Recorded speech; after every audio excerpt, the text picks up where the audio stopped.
The road to Indianapolis began well before the Tide boarded the plane on Friday. Around this time last year, Alabama was hoisting the national championship trophy in Miami, the 18th title for the program and the 7th for Nick Saban, both the most all-time. The next day, Texas officially welcomed Alabama's offensive coordinator, Steve Sarkisian, as a new head coach of the Longhorns. And 3.5 months later, quarterback Mac Jones, running back Najee Harris, and wide receivers Devontae Smith and Jalen Waddle highlighted a draft class that saw 10 Tide players move on to the NFL. And just like that, for Alabama to get back to the title game, they would do so with a brand new offense. An offense spearheaded by former Houston Texans head coach Bill O'Brien, now with the keys turned over to sophomore Bryce Young. John Mechie became the new #1 receiver, with a little excitement surrounding the potential of lead back Brian Robinson Jr. and brand new speedster Jameson Williams coming over from Ohio State.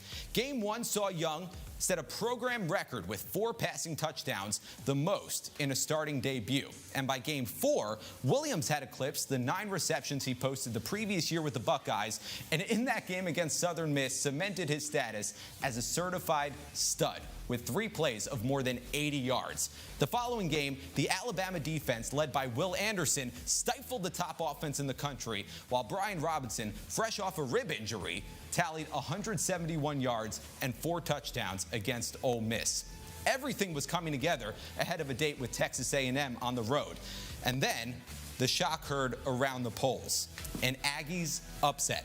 Bama fell from 1 to 5 in the AP poll, moving Georgia up to #1, a position the Bulldogs would hold until clinching a spot in the conference title game.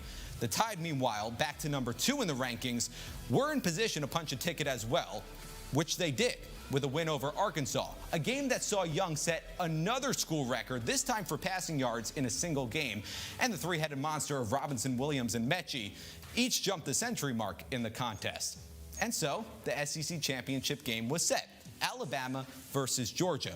Of course, Alabama is still not definitively in the playoffs. The final game of the regular season was the Iron Bowl, the Tide trailing in the final minute of regulation when Ja'Cory Brooks scored a game-tying touchdown, and after 4 overtimes, Mechie reeled in the winning score. Alabama survived what would have been a second upset and a massive blow to its postseason hopes. Keyword, survived, with a chance to take down the #1 team in the nation, solidify a spot in the playoffs, and get back to the top of the polls. And they did. Another record-setting performance by Young, most passing yards in an SEC title game, cruised past the best defense in the country, back to #1. And after a win over Cincinnati in the first round of the playoffs, and after Georgia beat Michigan, here we are again. Alabama and Georgia, the Tide back to the national championship game, just like they were this time last year.